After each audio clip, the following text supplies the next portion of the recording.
Hi friends, मैं छोटलाल कुमार आप सबको स्मार्ट स्टडी 2.0 में हार्दिक स्वागत करते हैं। हम लोगों ने कल जो क्लास 12 का 100 मार्क्स हिंदी है उसका चौथा चैप्टर अर्धनारीश्वर, जिसका लेखक थे रामधारी सिंह दिनकर, उसको देखे थे। उसमें का 5 प्रश्न भी किए थे। आज उससे आगे जो भी प्रश्न होगा उसको करने का प्रयास करेंगे। तो चलिए बढ़ते हैं इसमें का छठा क्वेश्चन की ओर। चलिए देखते हैं छठा क्वेश्चन। छठा क्वेश्चन है, स्त्री के अहिरिन नागिन और जादूगरनी कहने के क्या मानसा हैं, क्या ऐसा उचित है? तो लेखक ने इनके बारे में उल्लेख किया है अपने इस निबंध में। जैसे प्रेमचंद्र जी ने कहा है कि जब नर के अंदर नारी का गुण आ जाता है, दया ममता, तो वह देवता बन जाता है। जबकि स्त्रियों में पुरुष का गुण आता है तो वह राक्षसी बन जाती है। इसलिए इनके बात से वह असंतुष्ट थे। लेकिन इसमें क्वेश्चन जो है कह रहा है कि स्त्री के अहिरिन नागिन और जादूगरनी, जैसे आम भाषा में आदमी नहीं डाइन भूतनी इस तरह बोलता है देहाती भाषा में, वहीं लेखक कह रहे हैं कि स्त्रियों के अहिरिन नागिन और जादूगरनी कहने के पीछे क्या मानसा होती है, क्या ऐसा कहना उचित है? ये अपने से विचार इसमें देना था, लेकिन हम करवा दिए हैं। तो यहाँ से उत्तर है, स्त्री को अहिरी नागिन या जादूगरनी कहने के पीछे सबसे बड़ी मानसा यह है कि पुरुष उसे ऐसा कहकर अपनी दुर्बलता अथवा कलिप श्रेष्ठता के दोहराने में सहायता मिलती है। असल में जाए तो विकार नारी में भी हैं, यानी दोष नारी में भी हैं और नर में भी हैं। नर में तो नाग और जादूगर के गुण नारी से भी अधिक हैं, यानी कि जो क्रूरता है वह पुरुषों में स्त्रियों से अधिक हैं। लेकिन इस निबंध में, प्रेमचंद्र के निबंध में, टैगोर नाथ के जो भी कहानी है, लेख हैं, उनमें स्त्रियों को इन्होंने कुछ खास दर्जा नहीं दिया है। इसलिए रामधारी सिंह दिनकर इनके बातों से असंतुष्ट हैं। तो इसका उत्तर यही होगा। आप लोग स्क्रीनशॉट ले लीजिए या वीडियो रोक कर लिख सकते हैं। चलिए, आशा करते हैं आप लोग लिख लिए होंगे। चलिए देखते हैं अगला क्वेश्चन। 7 नंबर क्वेश्चन है कि नारी की पराधीनता कब से प्रारंभ हुई, यानी नारियों को पुरुषों के बराबर हक कब से नहीं दिए जाने लगा। वही पूछ रहा है कि नारी की पराधीनता कब से प्रारंभ हुई। तो आप लोगों ने कभी कभी इतिहास में पढ़ा होगा कि जब मानव घुमंतु था, वह जंगलों में घुमा करता था, शिकार करके भोजन की तलाश में इधर उधर घूमता था, कच्चे मांस खाया करता था।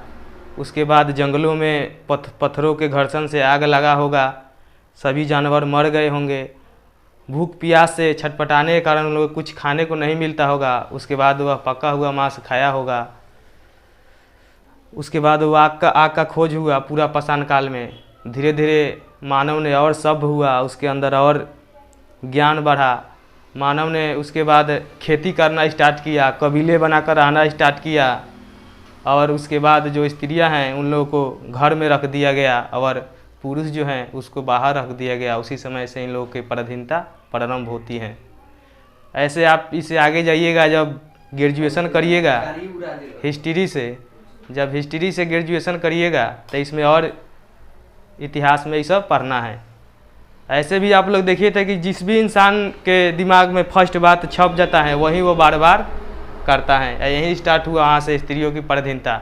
जैसे आज भी गांव जवार में आप लोग देखते हैं कि किसी बच्चे का नाम जो सही है वो आदमी नहीं लेता है, लेकिन जो बचपन में उसका नाम टिंकू, पिंकू, चिंकू इस तरह रख दिया जाता है, उसी को आदमी हमेशा बोलते रहता है। तो चलिए देखते हैं इस क्वेश्चन का उत्तर क्या होगा। तो क्वेश्चन है, नारी की पराधीनता कब से प्रारंभ हुई, यानी नारियों को कब से दबाया जाने लगा, उनके हक पुरुषों के बराबर नहीं दिए जाने लगा। तो नारी की पराधीनता कब से प्रारंभ हुई? तो जब मानव जाति ने कृषि प्रारंभ किया, यानी जब कृषि करने लगा, वह कबीले बनाकर रहने लगा। प्रथम में तो फर्स्ट में वो सब तो पहले घुमंतु था, जंगलों में घुमा करता था, लेकिन मानव ने जब कृषि प्रारंभ किया वह कबीले बनाकर एक जगह रहने लगा। ऐसे भी जब कृषि करिएगा तो वहाँ रहना पड़ेगा, पहरा देना पड़ेगा। तो यहीं से इसका उत्तर स्टार्ट होगा। जब से मानव जाति ने कृषि प्रारंभ किया तब से नारी की पराधीनता प्रारंभ हुई, यानी स्त्रियों को घर में रखा जाने लगा, उनके अधिकार को दबाया जाने लगा। तो जब से मानव जाति ने कृषि प्रारंभ की तब से नारी की पराधीनता प्रारंभ हुई। कृषि के आविष्कार होने से नारी घर में और पुरुष बाहर रहने लगा। यहीं से जिंदगी 2 भागों में बट गया। घर का जीवन सीमित हो गया और बाहर का जीवन असीमित हो गया।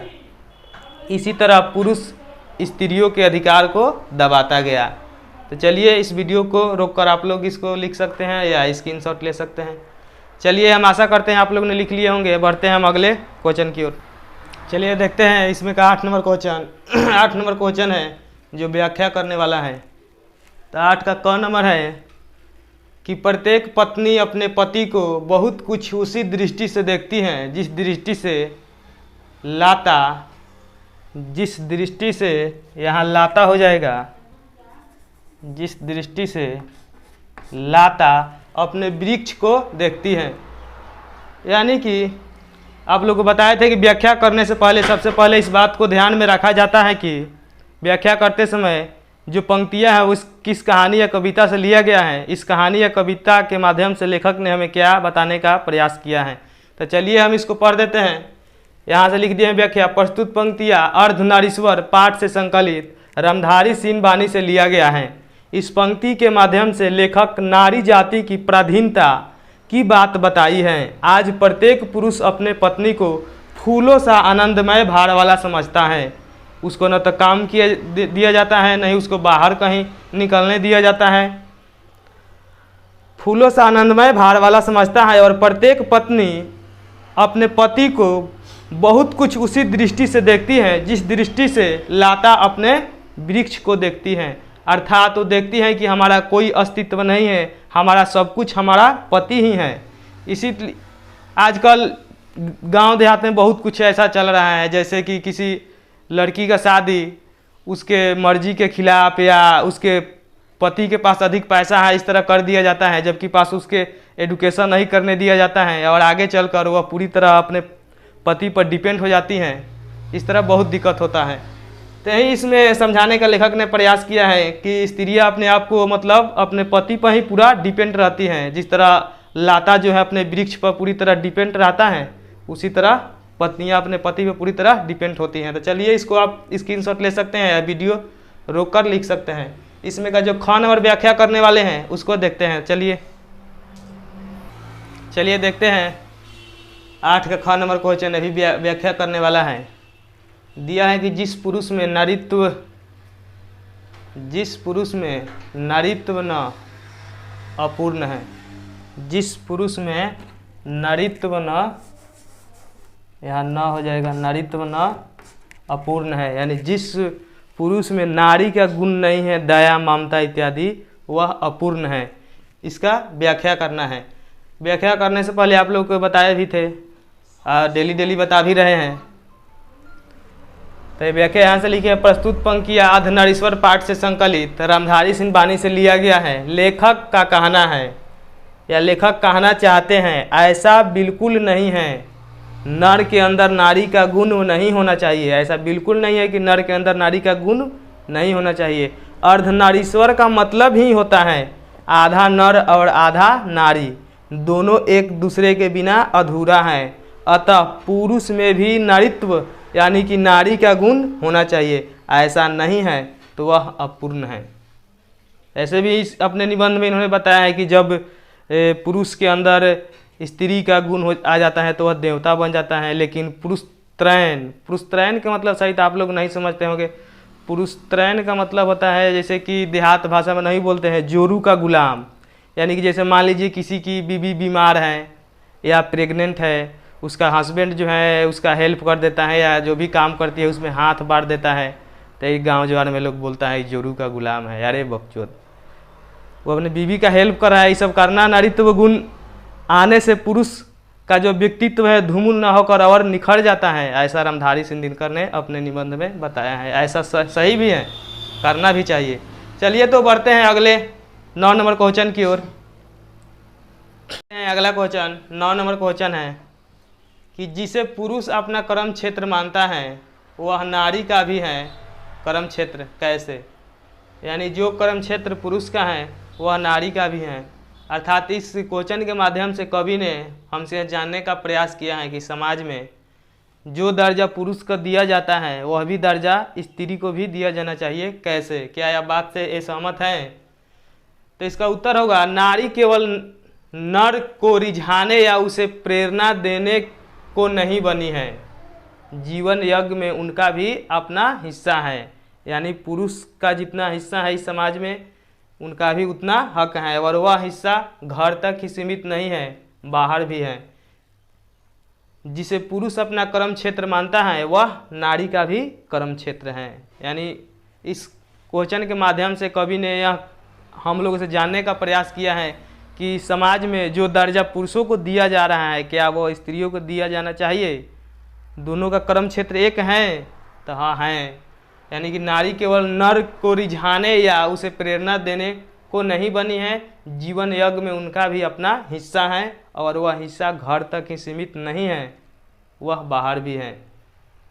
जिस पुरुष का अपना कर्म क्षेत्र है वह नारी का भी कर्म क्षेत्र है। तो चलिए बढ़ते हैं अगले क्वेश्चन की ओर। चलिए देखते हैं अगला क्वेश्चन 10 नंबर क्वेश्चन है।